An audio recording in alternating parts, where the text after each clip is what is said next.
Satu hadis yang ingin Habib sampaikan, mungkin kamu sering dengarkan dari guru kita, Ustaz Mustafa, Ustaz Mahmud, Ustaz Abdul Rahman, atau asatidz yang tahu dari asatidz lain, dan Habib yakin kamu juga sudah hafal tentang hadis ini. Mudah-mudahan bisa direnungi. Ingat, kamu yang sudah balik jangan bermain-main di pojok dunia. Tanggung jawab kamu pasti ada, sudah di hadapan Allah. Rasul mengatakan, "Idza mata ibnu Adama inqata 'amalu illa min thalath." Kalau seorang anak Adam meninggal dunia, maka terputus segala amal ibadahnya kecuali 3 perkara. Shadaqatin jariyah, au ilmun yantafi' bih, aw waladin salih yad'ulah. Maaf sekali lagi, dengar, tanamkan di hati kamu. Kematian tidak nunggu tua. Kamu yang masih bujang boleh jadi dimatikan Allah. Kamu yang baru kawin boleh jadi dimatikan Allah. Kamu yang masih punya anak kecil-kecil boleh jadi dimatikan Allah. Nah, Rasul menyampaikan 3 perkara ini, ikhwan. Coba tanyakan diri kamu masing-masing, sudah punya belum 3 kok ini? Seandainya besok kamu diwafatkan Allah, sudah punya belum? Shadaqatin jariyah, sudah ada belum? Tanya, mungkin maaf ada di atas yang ngomong, oh tidak hati aku gawe lagi belum aku pegawai masih pas-pasan hidup untuk aku makan baik. Sebenarnya tidak itu jawaban, ikhwan. Inti dikasih Allah kesempatan, kalau memang tahu pentingnya ini perkara, inti pasti akan berusaha menyiapkan itu. Pas ente dapat duit, ente akan sisihkan. Ente punya penghasilan sehari cuma 20.000, ente akan singkirkan 3.000 atau 5.000 atau 2.000 rupiah. Ente tabung setiap hari sebulan 60.000. Satu sak semen ente bisa beli. Ente bisa sumbangkan. Ente bisa dermakan. Amal jariah, sudah punya belum kamu, ikhwan? Jangan ngatakan amal jariah itu cuma gambaran, itu kaya bib, bangun masjid, bangun musola. Enggak, ikhwan. Semua kita diunjuk Allah peluang. Allah tidak ngatakan khusus wong kaya. Siapapun kita, walaupun punya penghasilan 10.000 sehari pun mampu kalau dia mau. Ini wallah penting, ikhwan. Itu yang bakal nolong kita di kubur. Sekarang kalau ente berpikir, ya Allah, aku tidak punya sedekah jariah. Kalaupun punya, maaf, jangan dulu kita ngerasa aman, nyaman, tenang. Tanyakan, duit yang kau sumbangkan duit halal atau bukan? Kalau itu bukan duit yang halal, duit yang syubhat, apalagi duit yang haram, jangan bersenang-senang dulu, kau pasti menangis di alam kubur. Tidak ada itu nilai di sisi Allah. Kemudian kalaupun ikhlas, kalaupun itu duit halal, masih dituntut lagi keikhlasan kita dalam bersedekah. Yang kedua, ikhwani, kalau itu kata kamu belum punya bib, yang kedua tanya, punya belum? Shadaqatan jariyah au ilmun yuntafi' bih. Kami ini masih budak majlis bib, kami ini masih belajar. Nah, hati-hati kalau kamu ngomong macam itu, belum punya ilmu yang manfaat yang kamu berikan kepada orang lain, berarti kamu tidak punya juga bekal yang kedua ini. Padahal wallah ikhwani, kalau kamu meninggal besok, nangis kamu di kuburan. Allah tidak mengatakan nunggu kamu jadi ustad baru kamu ceramah, baru kamu memberikan ilmu, tidak. Berapa ilmu sudah kamu dapatkan dari guru-guru kita? Bagaimana cara berwudu yang benar, istinja yang benar, bagaimana ini, bagaimana itu, sampaikan kepada mereka yang tidak hadir di majlis. Teman kamu yang di pasar, teman kamu kuliah, teman kamu kerja, teman kamu di sekolah. Kamu perhatikan mereka. Mereka saudara muslim. Ente perhatikan sekali-sekali, ajak mereka, yuk kita sholat. Oh, paksa suruh mereka. Ente perhatikan wudunya benar belum? Boleh jadi wudhu mereka jauh dari makna benar, ikhwani.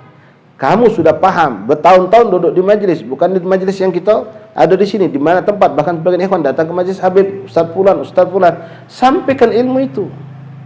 Coba-coba duduk sama mereka, dengarkan Fatihah mereka benar atau belum.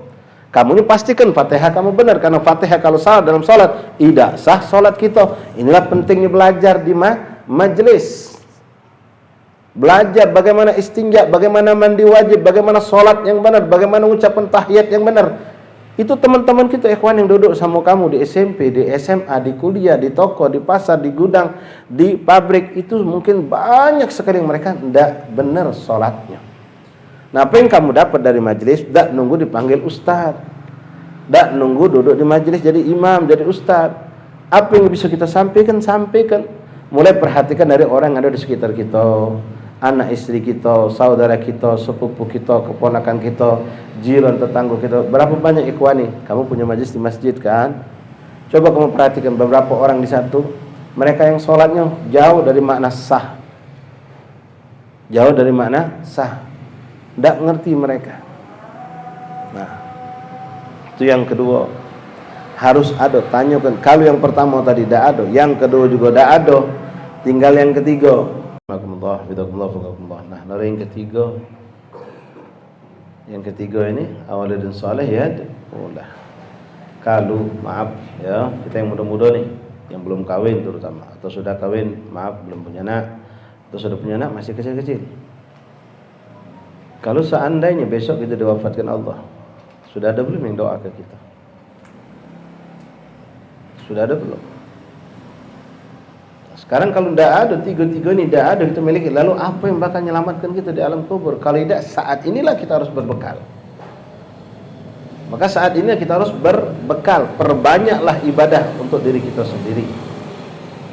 Perbanyaklah ibadah yang benar, tapi ya, kalau ibadah tanpa ilmu merugi.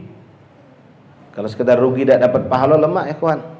Kadang-kadang kalau orang ibadah tanpa ilmu, tidak mau duduk di majelis taklim, tidak mau belajar, dia ibadahnya tidak diterima Allah, kemudian dituntut dia yaumul qiyamah, diadab oleh Allah. Padahal dia sudah sholat, padahal dia puasa, padahal dia sudah zakat, padahal dia sudah, tapi tidak dibarengi dengan ilmu, sehingga ibadahnya tidak sah. Maka dia yang sudah sholat, ternyata dia di sisi Allah tidak pernah sholat.